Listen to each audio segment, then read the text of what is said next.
በእርግጣው ክርስትና መከራ አለው። ክርስትና ጓዛለሁ፣ ስደት አለው። ዛሬ በብዙ ስፍራ ላይ ክርስቲያኖች እንደ ቅጠል የሚረግፉት፣ አንገታቸው በሰይፍ የሚቀላው የሚቆረጠው፣ የሚሰደዱት፣ ይሄን ያህል ሰው ተገደለ፣ ይሄን ያህል ሰው ሞተ፣ 10 ሰዎች ተገድለዋል፣ 20 ሰዎች ሞተዋል፣ ደግሞ ሌሎች ተሰደዋል፣ ከቀያቸው ተፈናቅለዋል ተብሎ ዜና እንሰማለን። ዝም ብለን እናልፋለን። እንዲያው ነፍስ ይማር ለማለት እንኳን ከበደን መጣ። ምን በድለዋል? ምንም አልበደሉም። ምን አጥፍተዋል? ምንም አላጠፉ። ግን ከተጠሩበት ስም የተነሳ ክርስቲያን ከሚለው ስም፣ የክርስቶስ ኢየሱስ ተከታይ ከሚለው ስም፣ ኦርቶዶክሳውያን ከመሆናቸው የተነሳ ብዙዎች ዛሬም በስደት ላይ አሉ። ግን ትላንት ያስጨከነ መንፈስ ቅዱስ ዛሬም ያስጨክናል። ትላንት የሚያበረታው ቅዱሱ መንፈስ ዛሬም ያበረታል። ብዙዎቹ ሃይማኖታቸውን መካድ ይችላሉ፣ ክርስትናውን መተው ይችላሉ፣ ማህተባቸውን መበጠስ ይችላሉ፣ አለመሰደድ ተደላድለው በምድር መኖር ይችላሉ። ግን አንገታችን ይበጠሳል ማህተባችን ከሚበጠስ። ነፍሳችን ከምትሰደድ ስጋችን ይሰደዳሉ። ነፍሳችን ከምትጎዳ በነፍሳችን ሞተን ከእግዚአብሔር ከምንለይ በስጋችን ስደት ይሆን፣ በስጋችን መከራ ይሆን፣ ሐዘናችን በምድር ላይ እናልፈዋለን አሉ። ክርስቲያን በምድር በሐዘን ቢያልፍ በሰማይ ደስታ አለው። የማያቋርጥ ደስታ፣ የማያቋርጥ ምስጋና፣ የማያቋርጥ እልልታ በሰማይ መቅደስ፣ በሰማይ ድንኳን አለን። ስማችን በሰማይ መቅደስ የተጻፈልን የእግዚአብሔር ልጆች ነን። ዛሬም ቤተክርስቲያን ስደት ላይ ናት። ዛሬም ክርስቲያኖች በስደት አሉ። እግዚአብሔር በቃቸው ይበለ። ለዚያ ነው ያዕቆብን በሰይፍ አስገደለው ይላል። አንዳች ነገር አልበደለም ያዕቆብ፣ ምንም አላጠፋም። ግን ወንጌል ሰብኳል፣ ግን ስለ ክርስቶስ ኢየሱስ አስተምሯል። ይሄ ስደት አለው። አንዳንዶች ዛሬም ላይ መከራ ሲመጣባችሁ፣ ሐዘን ሲገጥማችሁ ምን አስገድዶኝ ነው፣ ምን አስጨንቆኝ ነው እንዳትሉ፣ እየተጠራ ነው በስሙ ለማመን ብቻ አይደለም፣ ደግሞ በስሙ መከራም ለመቀበል ነው። ሰይጣን አይፈልግም በስሙ እንድናመን። ዓለም አትፈልግም በስሙ እንድንድን። የዘላለም ሕይወት እንዲበዛልን ዓለም አትፈልግም። ስለዚህ ክርስቲያኖች በመከራ ብዛት፣ በስደት ብዛት፣ በሐዘን ብዛት ያላቸውን በማጣት በመጨነቅ ከእግዚአብሔር እንዲለዩ ታደርጋለች። ለዚህ አስቀድሞ ዳዊት ምን አለ? እንደሚታረዱ በጎች ምን አለ? ተቆጠርን አለ። እስመ በእንቲአሁ ይቀትሉነ ኩሎ አሚረ ወኮነ ከመ አባግ ዘይጠቡ። ዕለት ዕለት አለ እንደሚታረዱ በጎች ተቆጠርን። ዕለት ዕለት እንገደላለን፣ እንሰደዳለን አለ። ዕለት ዕለት እንገደላለን፣ ዕለት ዕለት እንሞታለን። ሁልጊዜ እንደሚታረዱ በጎች ሆነናል፣ ተቆጥረናል አለ። ስለ ስሙ ነው ግን አለ። ስለማን ነው? ስለ ስሙ ነው። በፖለቲካ አመለካከት አይደለም። በምድራዊ ጉዳይ ሀብት ገንዘብ በማምጣት በመስረቅ አይደለም። በሌብነት አይደለም። በመሳደብ አይደለም። ይልቁንም ስለ ስሙ ነው። ስለ ስሙ ከሆነ ግን ክብር አለው። ሰው በምድራዊ ጉዳይ ይወድቅ የለ፣ ይሞት የለ፣ ሰው ሰርቆ ይገደል የለ፣ ሰው ዋሽቶ ይሞት የለ። ክርስቲያን ሆናችሁ ብትሞቱ ምን ጽድቅ እንጂ ምን ጉድለት አለው? ጉዳት አለው እንዴ? የለውም። ለዚያ ነው ያዕቆብን በሰይፍ አስገደለው አለ። ቀጥሎ እንደዚህ ይላል፣ አይሁድን ደግሞ ደስ እንዳሰኛቸው አይቶ ጴጥሮስን ጨምሮ ያዘው ይላል። ማንን ደስ እንዳሰኛቸው አይቶ? አይሁድን ደስ እንዳሰኛቸው አይቶ ይላል። አይሁድ ደስ አላቸው። 1000 ዓመት ንገሳሉ፣ ክብር ይሁንልህ፣ ዙፋን ይጽናልህ ብለው አሉት። ደስ አለው ይላል። ዙፋኑን በድሆች ደም ሊያጸና ፈለገ። ዛሬም ብዙ ሰው እንደዚህ ያደርጋል እኮ። ፍርድ ያጓድላል፣ ድሃ ይበድላል። ድሃውን እያስለቀሰ ወንበር የሚያደላድል ብዙ አለ እኮ። በንጹሃን ደም ወንበሩን የሚጠብቅ ብዙ አለ እኮ። ሁሉ ሰው ባለበት ስፍራ ላይ ይበድላል፣ ድሃውን ያስጨንቃል፣ ፍርድ ያጓድላል። ብዙ ሰው እንዲህ ያደርጋል። ደስ አለው ይላል። ሌላው ሞቶ ያዕቆብ ተገድሎ እርሱ ግን ደስ አለው። ለምን? አይሁድ ደግ አደረግክ አሉት። 1000 ዓመት ንገስ አሉት። የእግዚአብሔር ልጆች በተቀመጣችሁበት የፍርድ ወንበር ላይ በቅን ፍረዱ። እግዚአብሔር በሰጣችሁ ስፍራ ላይ በቅን ፍረዱ። እንደ እግዚአብሔር ፈቃድ ተመላለሱ። ሰራተኞቻችሁን እንዳታስጨንቁ። ከናንተ በታች ያሉትን እዘኑላቸው። እነርሱም እንደናንተ ሰው ናቸው። ምንድናቸው? ሰው ናቸው። ክርስቶስ የደም ዋጋ የከፈለላቸው፣ ክርስቶስ በደሙ የገዛቸው ውድ ናቸው። ስለነርሱ እዘኑ። እየጾምን ነው አይደል? አሁን እግዚአብሔር ልጆች እየጾምን ነው አይደል? እየጾምን ነው፣ ግን ብዙ ሰው እንጀራ ይጾማል፣ ብዙ ሰው ውሃ አይጠጣም፣ ብዙ ሰው ከመጠጥ ይርቃል፣ ብዙ ሰው አሁን ደግሞ ስጋ አይበላም፣ ቅቤም ደግሞ አይበላም። ግን ጾማችን ሌላ ነገር ላይ ቀርቷል። እንደ እግዚአብሔር ፈቃድ ግን አይደለም። ነብዩ ኢሳይያስ በትንቢተ ኢሳይያስ ምዕራፍ 58 ላይ በኃይል ጩኸት አትቆጠብ ተናገር ይለዋል ነብዩን። ቀጥሎ እንደዚህ አለ፣ እግዚአብሔርን እንደሚፈልግ በጎ እንዳደረገ ሰው እግዚአብሔር ሊፈልጉ ይወዳሉ አለ። ቀጥሎ እንደዚህ አለ፣ ጮሄን አሉ እስራኤላውያን፣ አለቀስን፣ ጮሄን፣ አንተም አልሰማህም፣ እኛም ራሳችን አዋረድን፣ አንተም አልተመለከትክም ይላሉ። በጎውን እንዳደረጉ አለ የእግዚአብሔርን ፊት ይፈልጋሉ፣ ነገር ግን በጾማችሁ ቀን ፈቃዳችሁ ታደርጋላችሁ አለ። በጾማችሁ ቀን ምን ታደርጋላችሁ? በጾማችሁ ቀን ፈቃዳችሁን ታደርጋላችሁ። በግፍ ጡጫ ትማታላችሁ፣ ለጸብና ለክርክር ስለዚህ ትጾማላችሁ፣ ሰራተኞቻችሁን ታስጨንቃላችሁ። በውኑ እኔ የመረጥኩት ጾም ይህ ነውን? ይላል የሰራዊት ጌታ እግዚአብሔር አለ። እየጾማችሁ ነው። አዎ፣ ግን በጾማችሁ ቀን ፈቃዴን ሳይሆን ፈቃዳችሁን፣ ሐሳቤን ሳይሆን ሐሳባችሁን፣ መንገዴን ሳይሆን መንገዳችሁን ትከተላላችሁ። በጾማችሁ ቀን ፈቃዳችሁን ታደርጋላችሁ፣ ሰራተኞቻችሁን ታስጨንቃላችኋል፣ በግፍ ጡጫ ትማታላችሁ፣ ለጸብና ለክርክር ስለዚህ ትጾማላችሁ አለ። ለቅድስና እንድንጾም እግዚአብሔር ይርዳን። ለመለየት እንድንጾም፣ እንደ እግዚአብሔር ፈቃድ ለመኖር እንድንጾም እግዚአብሔር ይርዳን። ሁሉ ሰው ይበድላል፣ ሁሉ ሰው ደግሞ ፍርድ ያጓድላል። ከሱ በታች ያለውን የማይጨቁን ማን ነው? ከሱ በታች ያለውን የማይበድል ማን ነው? የእግዚአብሔር ልጆች ምናልባት ወደ ላይ እና ይሆናል እኮ በተሻለው ወንበር ላይ የተቀመጡትን ወደ ላይ እና ይሆናል። ግን እኛ ባለን ወንበር እንዴት ነን? እንዴት እየሰራን ነው? ከታክሲ ተራ ረዳት ጀምሮ ሁሉ ሰው በደለኛ ሆነዋል። ባገኘው አጋጣሚ ድሃውን ይበድላል፣ ፍርድ ያጓድላል። እንደው ምናልባት ትንሽ የሚበስል ስልጣን ነው አይደል? ረዳትነት ነው አይደለ? እዚህ አካባቢ ትልቅ ስልጣን ነው እንዴ? ነው አይደል? ነው እኮ። ግን የሚገርመው የታክሲውም ረዳት ቢሆን እንደ ሁኔታው በቅን አይፈርድም። ለምን? የ10 ብሩን መንገድ ጥቂት ሰዓት ጠብቆ ሁኔታ አመቻችቶ 20 ብር ያደርጋል።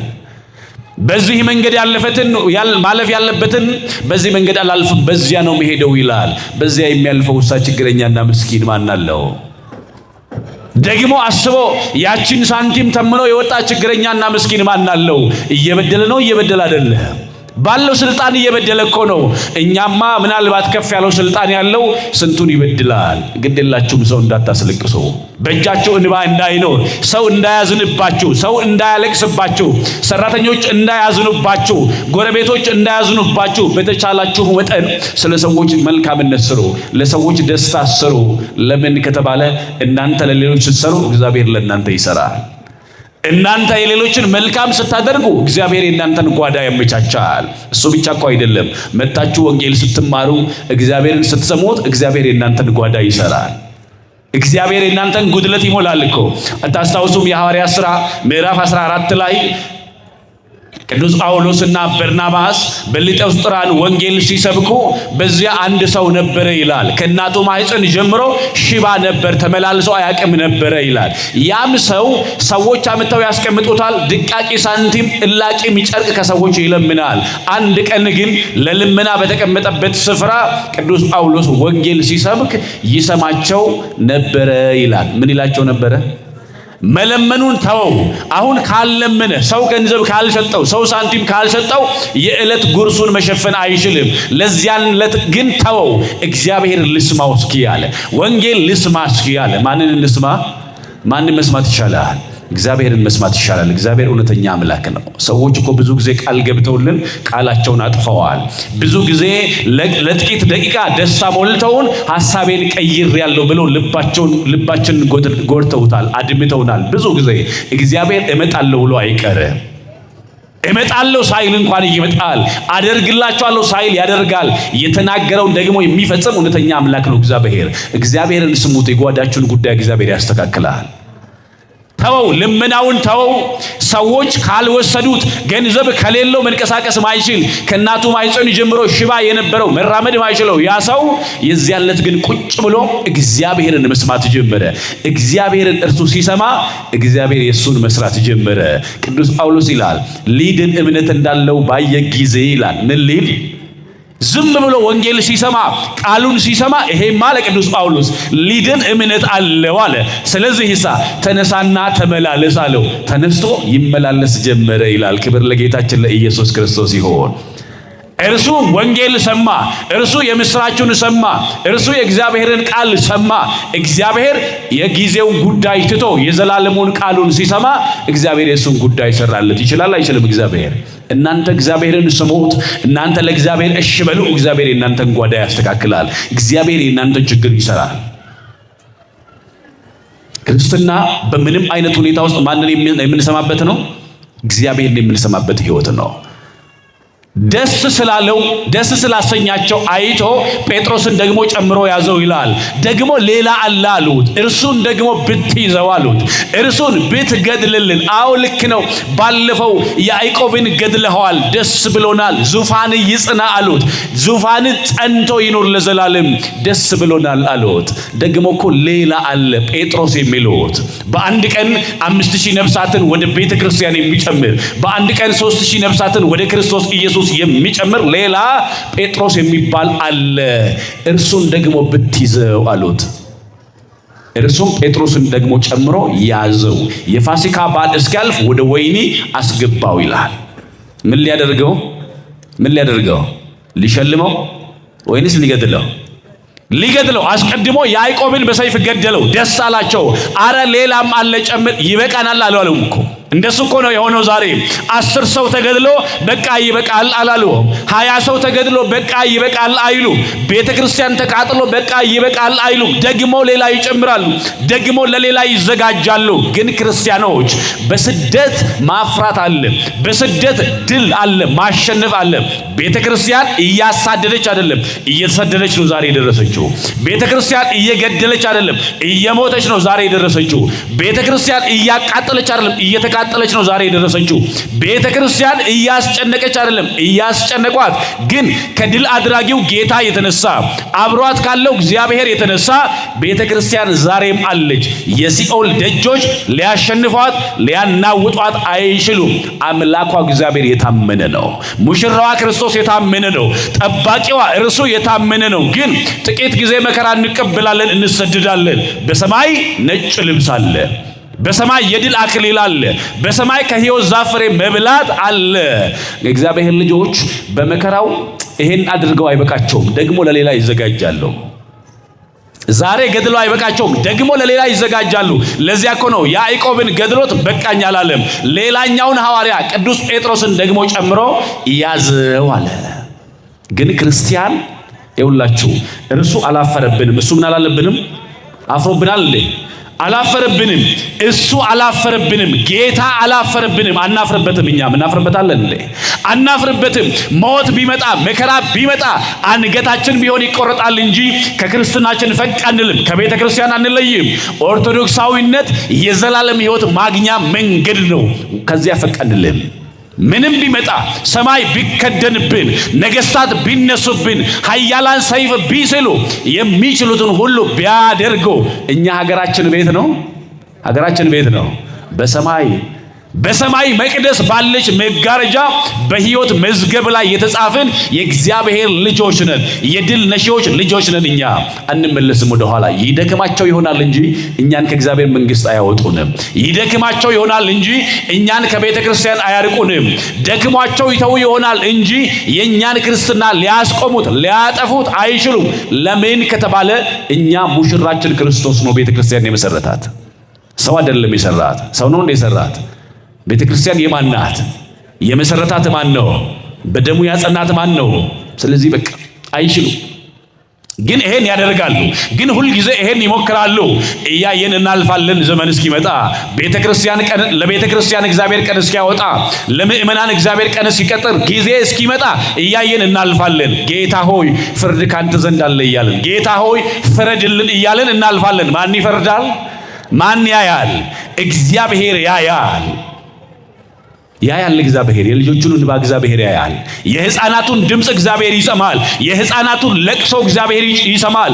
የአረጋውያኑን መገደል፣ ጧሪ ቀባሪ ማጣት፣ የእናቶችን ጩኸት ድምፅ ሲቃቸውን እግዚአብሔር ይሰማል። ስደታቸውን እግዚአብሔር ያያል። ቀን ያመጣል። እግዚአብሔር ቀን ያመጣል። እግዚአብሔር ለቤተ ክርስቲያን ቀን ያምጣልን። ምን ነው ቀራላችሁ? እግዚአብሔር ቀን ያምጣልን።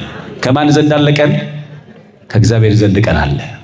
ጴጥሮስን ደግሞ ጨምሮ ያዘው፣ ወደ እስር ቤትም አስገባው ይላል። 4 ጭፍራ ክፍል ሆነው በ4 እንዲጠብቁት ጴጥሮስን አሳልፎ ሰጠው። የፋሲካ በዓል ስለነበረ ጴጥሮስን ወደ ወህኒ አስገባው። ከዚያ እንደዚህ ይላል፣ በቤተ ክርስቲያን አጥብቆ ጸሎት ይደረግ ነበረ ይላል። ስለማን? ስለ ጴጥሮስ። ያዕቆብ ተገሏል ወንድማቸው። አሁን ደግሞ ጴጥሮስ ተይዞ በወህኒ ነው ያለው። ነገር ግን በቤተ ክርስቲያን ስለ ጴጥሮስ አጥብቀው ጸሎት ያደርጉ ነበረ አለ። የቤተ ክርስቲያን ጉልበት እርሱ ነው። ጥብቅ ጸሎት። ምን የሚል ጸሎት? ጌታ ሆይ ካንተ ዘንድ መልሳለህ የሚል ጸሎት፣ በመተማመን የተሞላ ጸሎት። አንተ ትመልሳለህ፣ ሰምተህ በእሳት የምትመልስ አምላክ እንደሆንክ እናውቃለን። ጌታ ሆይ ካንተ ዘንድ መልሳለህ፣ ወንድማችን ጴጥሮስ እንዳይገደል ሚል ጥብቅ ጸሎት። የኔና የናንተ ጸሎት እኮ ዛሬ የማሟያ ጸሎት ነው። ዛሬ ለካ አልጸለይኩም አቡነ ዘበሰማያት፣ ከዚያ ለዓለም ዓለም የሚለው ላይ ትዝ ይለናል። አባታችን ሆይ ብለን ጀምረን አሜን ሚለው ጋር ነው የምንነቃው። ጸሎታችን የእውነት አይደለም። ጸሎታችን መልስ የሚፈልግ ልመና ላይ ያተኮረ አይደለም። ልመናችን እምነት ላይ ያተኮረ አይደለም። በእምነት የሆነ ጸሎት ግን ያስፈልጋል ለቤተ ክርስቲያን፣ ለትውልድ። ጌታ ሆይ መልስ አለ ካንተ ዘንድ፣ አንተ ጸሎትን ሰምተህ የምትመልስ ነህ። በእምነት እንጸልያለን፣ አንተም ትመልስልናለህ የሚል ጸሎት፣ ጥብቅ ጸሎት። እንደው አልጸለይኩም ማለት አይደለም። በእውነት ጥብቅ ጸሎት እግዚአብሔር ለሁላችን ይስጠን። ጥብቅ ጸሎት ይደረግ ነበር ይላል በቤተ ክርስቲያን። ስለማን? ስለ ጴጥሮስ። ዛሬም ስለሚሰደዱት ከማውራት ባለፈ፣ ስለሚገደሉት ከማውራት ባለፈ፣ ስለሚጨነቁት ከማውራት ባለፈ ጥብቅ ጸሎት ያስፈልጋል። እግዚአብሔር ሆይ ስለሚሰደዱ ወገኖቻችን ቀን አምጣ፣ የሚሰደዱትን አሳርፍ፣ የተጨነቀችውን ነፍስ አሳርፍ፣ የሚታረዱትን ነፍሳቸውን ተቀበል፣ ከቅዱሳን ጋር ደምርልን። መከራ ይብቃ፣ የሚፈሰው ደም ይብቃ፣ ይቁም። እግዚአብሔር ሆይ ስለ ወንድሞቻችን እንጸልያለን፣ ስለሚሰደዱት እንጸልያለን። ወድቀን ሚል ጥብቅ ጸሎት ያስፈልጋል።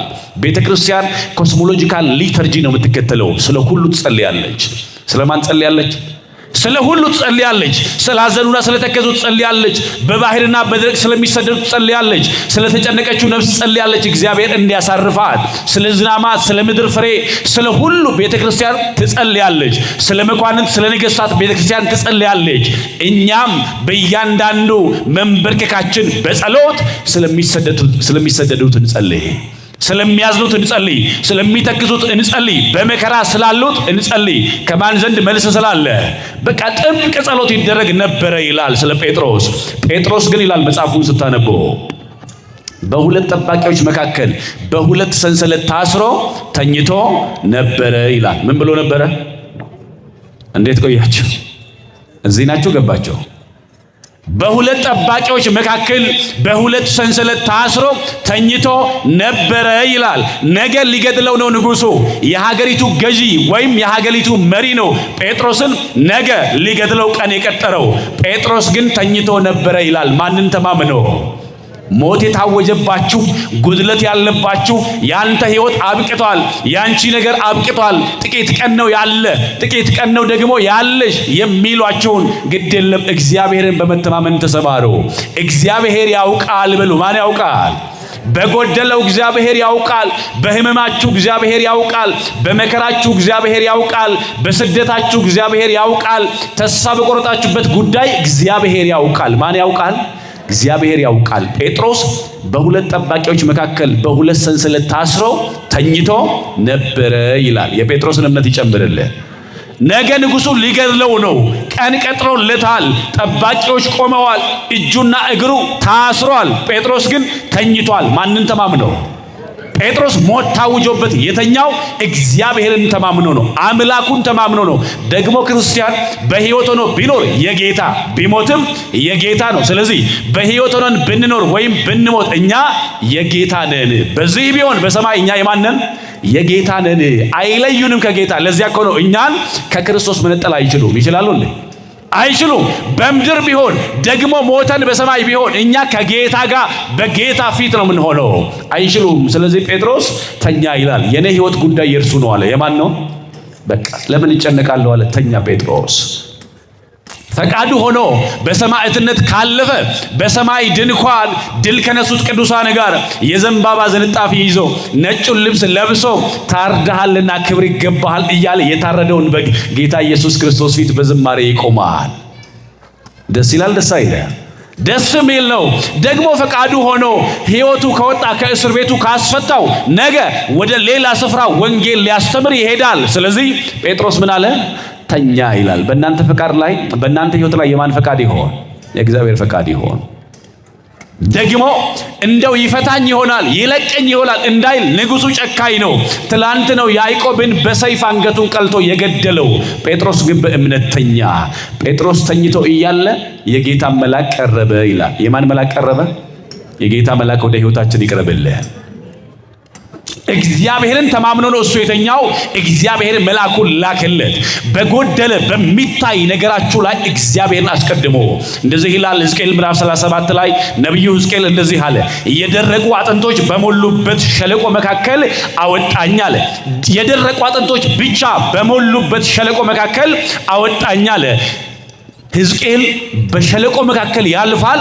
በግራም በቀኝም ሸለቆ በደረቁ አጥንቶች የተሞላ ነው። አጥንቶቹን እያየ ያልፋል ሕዝቅኤል። እግዚአብሔር እንደዚህ አለው፣ የሰው ልጅ ሆይ አለው፣ እነዚህ አጥንቶች በሕይወት እንዲኖሩ ትላለህን ሲለው ሕዝቅኤል እንደዚህ አለ፣ ጌታ እግዚአብሔር ሆይ አንተ ታውቃለህ አለ። ማን ያውቃል? አዎ የደረቁ አጥንቶች ናቸው፣ ሕይወት የላቸውም፣ የፈራረሱ ናቸው። እነዚህ አጥንቶች ግን አለ አንተ ፈቃድ ከሆነ በሕይወት ይኖራሉ። ሰውን ከአፈር የሰራኸው የሕይወትን እስትንፋስ እፍ ያልክበት ሕያው ያደረከው ዘላለማዊ ያደረከው አንተ ነህ። ፈቃድ ከሆነ አዎ እነዚህ አጥንቶች በሕይወት ይኖራሉ። ጌታ ሆይ አንተ ታውቃለህ አለ። ማን ያውቃል? በቃ በደረቀ ጉዳይ በሞተ ጉዳያችሁ ላይ ማን ያውቃል? እግዚአብሔር ያውቃል። ጴጥሮስ ተኝቶ እያለ የጌታ መልአክ ቀረበ፣ የወይኒ ቤቱም በብርሃን ተሞላ ይላል። የወይኒ ቤቱ በምን ተሞላ? በብርሃን ተሞላ። መልአኩ ሲመጣ ወይኒ ቤቱ በብርሃን ተሞላ። የእግዚአብሔር ልጆች የቅዱሳን መላእክት መገኘት በሕይወታችን ብርሃን እንዲሆን ያደርጋል። መንገዳችን ብርሃን እንዲሆን ያደርጋል። መላእክቱን ስንጠራቸው ብርሃን እንዲያደርጉልን ነው። ለምን? የጌታ መልአክ ቀረበ፣ የወይኒ ቤቱ በብርሃን ተሞላ ይላል። መልአኩ ሲመጣ ብርሃን ሆነ። ራዕየ ዮሐንስ ምዕራፍ 18 ቁጥር 1 ላይ እነሆ እጅግ ትልቅ ስልጣን ያለው ሌላ መልአክ ከሰማይ ሲወርድ አየው። ከመልአኩ ክብር የተነሳ ምድር በራች ይላል። ከመልአኩ ክብር የተነሳ ምድር ምን አለች? በራች። መልአኩ ሲመጣ መልአኩ ከሰማይ ሲወርድ ምድር በብርሃን ተሞላች። መላእክት ሲመጡ ብርሃን ይሆናል። መላእክት ሲቀርቡን ብርሃን ይሆናል። በቤታችሁ ቅዱሳን መላእክት ይግቡላችሁ። በመንገዳችሁ ቅዱሳን መላእክት ይቅደሙላችሁ። በሕይወታችሁ ቅዱሳን መላእክት ይቅደሙላችሁ። ለምን? ብርሃን እንዲሆን። መላእክቱ ባሉበት ጨለማ አይሰለጥንም። ቅዱሳን መላእክት ባሉበት ስፍራ ጨለማ ስልጣን የለውም። ስለዚህ የጌታ መልአክ ቀረበ፣ የወይኒ ቤቱ በብርሃን ተሞላ። ጴጥሮስን ተኝቷል አይደል? ጴጥሮስ ታስሮ ተኝቷል። ማንን ተማምኖ? እንዴት ደስ ይላል! ጴጥሮስ በቃ ተኛ፣ እግዚአብሔርን ተማምኖ። መልአኩ ጎኑን ነካውና ተነሳ አለው። ሰንሰለቱ ወደቀ ይላል። ምን ወደቀ? መልአኩ ጎኑን ነው የነካው። ሰንሰለት እጁና እግሩ ላይ ነው ያለው። ሰንሰለቱ ወደቀ። መልአኩም ተነሳ፣ ልብስህን ልበስ፣ ጫማህን ተጫማ፣ ወገብህን ታጠቃለው። ጴጥሮስ ልብሱን ለበሰ። ተኝቷል እንዳልኳቸው እንቅልፉን ጨርሷል። አሁን የረፍት ጊዜውን ጨርሷል። የጌታ መልአክ መጥቷል። ልብሱን ለብሶ ለሞት የታቀደው ሰው ለሞት ያዘጋጁት ሊሰቅሉት በአይሁድ ፊት ሊከብርበት ሌላ ክብር ሊጨምርበት ያዘጋጀው ሄሮድስ ጴጥሮስን ለዚያ ነው። ጴጥሮስ ግን መልአኩ መጣ፣ ተነሳለው። ልብሱን ለበሰ፣ ጫማውን ተጫማ፣ ወገቡን ታጠቀ። መልአኩ ተከተለኝ አለው። ጴጥሮስ ራእይ የሚያይ ነው የሚመስለው። ከመልአኩ ኋላ ሲሄድ ጠባቂዎች በግራና በቀኝ ቆመዋል። ጴጥሮስ ያልፋል፣ አያዩትም። ምን አይሉትም? ተኝተዋል ወይስ ቆመዋል? ቆመዋል። ያያሉ አያዩ? ያያሉ። ጴጥሮስን ግን አያስተውሉትም። ለሚያምነው ለጴጥሮስ የመልአኩ መምጣት ብርሃን ነው፣ ለማያምኑት ግን ጨለማ ነው። ልዩነቱ እሱ ነው። አያቸው። እኛ መላእክቱን ስንጠራ ስለምናምን የጌታ ወገን ስለሆንን ለኛ ብርሃናውያን ናቸው፣ ለኛ ብርሃን ያደርጋሉ። ለማያምኑ፣ ለሚጠራጠሩ፣ ለሚክዱ ግን ጨለማ ይሆንባቸዋል። ለዚያ ነው ለጴጥሮስ ብርሃን ሲሆን ለነዚያ ግን ምን ሆነባቸው? ጨለማ ሆነባቸው። ጴጥሮስን ይጠብቃሉ። ጴጥሮስ በእነሱ መካከል እያያቸው ያልፋል፣ አያዩትም። ጴጥሮስ እየተገረመ ከመልአኩ ኋላ ይሄዳል። ደግሞ ዘብ አለ። አንደኛው ዘብ ጋር ሲደርሱ አሁንም ጠባቂዎች ቆመዋል፣ ግን ጴጥሮስን አያዩትም። ጴጥሮስ እንዴት ያለ ነገር ነው እያለ ከመልአኩ ኋላ ኋላ ይሄዳል። ከዚያ እንደዚህ ይላል መጽሐፍ፣ ወደ ከተማ መውጫ ወደ ትልቁ የብረት መዝጊያ በር ደረሱ ይላል። ድሮ እንደሱ በአጥር ስለሚታጠር ከተማ ወደ ከተማ የሚገባው በበር ነው። ትልቁ የብረት መዝጊያ በር አለ። ልክ እዚያ ጋር ሲደርሱ የብረቱ መዝጊያ ራሱ አውቆ ተከፈተላቸው ይላል። ምን አለላቸው? የብረቱ መዝጊያ መልአኩ ሲመጣ ይሄም አለ የጌታ መልአክ ነው አለ። ይሄ የጌታ ሐዋርያ ነው የሚመጡት። እነዚህ የከበሩ የእግዚአብሔር ወገኖች ናቸው። እኔን ያዘዘኝ ሄሮድስ ነው አለ። የሚመጣው ግን የጌታ መልአክ ነው። ከሄሮድስ አለ ከንጉሱ የጌታ መልአክ ይከብራል አለ። የማን መልአክ ይከብራል? ይሄ የጌታ መልአክ ነው እና እከፈታለሁ አለ። ብረት እኮ አያውቅም፣ ግዑዝ ነገር ነው። ቅድም ሰንሰለቱ ወደቀ ይላል። መልአኩ ሳይነካው ሰንሰለቱ ወደቀ። አሁንም መልአኩ ሳይነካው በሩ ራሱ አውቆ ተከፈተ ይላል። ብረት መልአኩን አውቋል። የብረት መዝጊያ ሰንሰለት ሳይቀር መልአኩን አውቋል። ሐዋርያውን አክብሯል። ዛሬ ከብረት ያነሱ ብዙዎች አሉ። ከብረት ከግዑዝ ያነሱ እግዚአብሔር ይጠብቀን። ከብረት የሚያንሱ ከመዝጊያ የሚያንሱ ከሰንሰለት ያነሱ መላእክትን የማያከብሩ ለመላእክት ክብር የሌላቸው አሉ። እኛ ግን ከብረት ከፍ ያለን የጌታ ፍጥረቶች ስለሆንን መላእክቱን እናከብራቸዋለን። ለምን? የኛ ወገን ስለሆኑ። የብረቱ መዝጊያ ራሱ አውቆ ተከፈተላቸው። ከዚያ ጴጥሮስን የተወሰነ ከወሰደ በኋላ መልአኩ ተለየው። ጴጥሮስም ወደ ልቡ ተመልሶ እንደዚህ አለ፣ አምላኬ አለ መልአኩን ልኮ ከሄሮድስ እጅና ከሚጠባበቁኝ ከአይሁድ እጅ እንዳዳነኝ በእውነት አሁን አወቅኩ አለ። አምላኬ መልአኩን ልኮ አዳነኝ አለ። አምላኬ መልአኩን ልኮ ታደገኝ ከሄሮድስ እጅ አለ። ከዚያም ወደ መጀመሪያይቱ ቤተክርስቲያን ወደ ማርቆስ እናት ሄደ። በዚያም ወደ ማርቆስ እናት ወደ ማርያም ቤት ደርሶ መዝጊያውን ሲያንኳኳ ሮዴ የሚሏት ሰራተኛ ነበረች። እርሷ አቤት ስትል ጴጥሮስ ነኝ አላት። ማነኝ አለ? ማነኝ አለ? ጴጥሮስ ነኝ ሲላት ከደስታ የተነሳ ደጁን ሳትከፍት ወደ ውስጥ እየሮጠች ሄዳ ጴጥሮስ መጥቷል አለቻቸው። ስለማን እየጸለዩ ነው? ስለ ጴጥሮስ እየጸለዩ ነው። ጴጥሮስ መጥቷል አለቻቸው። እነርሱም አብደሻል አሏት ይላል። እንዴት ይሆናል? ያዕቆብን እኮ ትላንት ገድሎታል። አጥሩ መዝጊያው ብዙ ነው፣ ጠባቂዎች ብዙ ናቸው። እንዴት ሊመጣ ይችላል? አብደሻል አሏት ይላል። አዎ አላመኑማ። ያ ሄሮድስ የተፈራ ንጉሥ ነው። ብዙ መዝጊያ ብዙ ጠባቂ ነው ያለው። ነገር ግን ከብዙ ክርክር በኋላ ወደ ደጃፍ መጥተው ሲከፍቱ ጴጥሮስ ቆሟል። የልመናቸውን መልስ እግዚአብሔር ደጃቸው ድረስ አመጣ። በምንድን ነው ይሄ የሆነው? በጸሎት አይደል? በጸሎት በሩን ከፍቶ አስገቡት። ጴጥሮስ ዝም እንዲሉ ነገራቸውና እግዚአብሔር መልአኩን ልኮ እንዴት እንዳዳነው ተረከላቸው። ከዚያም ወጥተው ወደ ሌላ ስፍራ ሄደ ይላል። አገልግሎት አለበት ብያቸው አልነበር? ሄደ ለአገልግሎት ወደ ሌላ ስፍራ። ከዚያ እንደዚህ ይላል። እንግዲህ ንጉሱ ጴጥሮስን አስፈልጎ ባጣው ጊዜ መርምሮ ባጣው ጊዜ ጠባቂዎችን በሙሉ ገደላቸው ይላል። ምን አላቸው?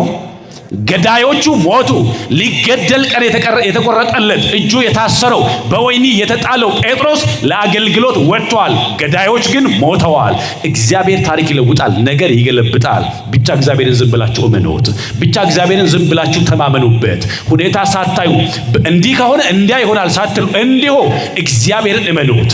በባዶ ጉዳይ ላይ እግዚአብሔር እንዲሁ እመኑት። አምላካችሁን እንዲሁ አንተ መታመኛዬ ነህ በሉት። ከዚያ ከጢሮስና ከሲዶና አገር ሰዎች ከንጉሱ ጋር ተጣልተው ነበረ።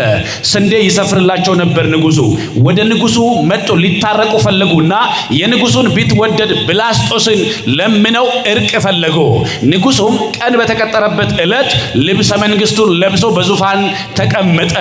ይናገርም በጀመረ ጊዜ ይላል ልብሱን ለብሶ በዙፋን ቁጭ አለ። መናገርም ጀመረ።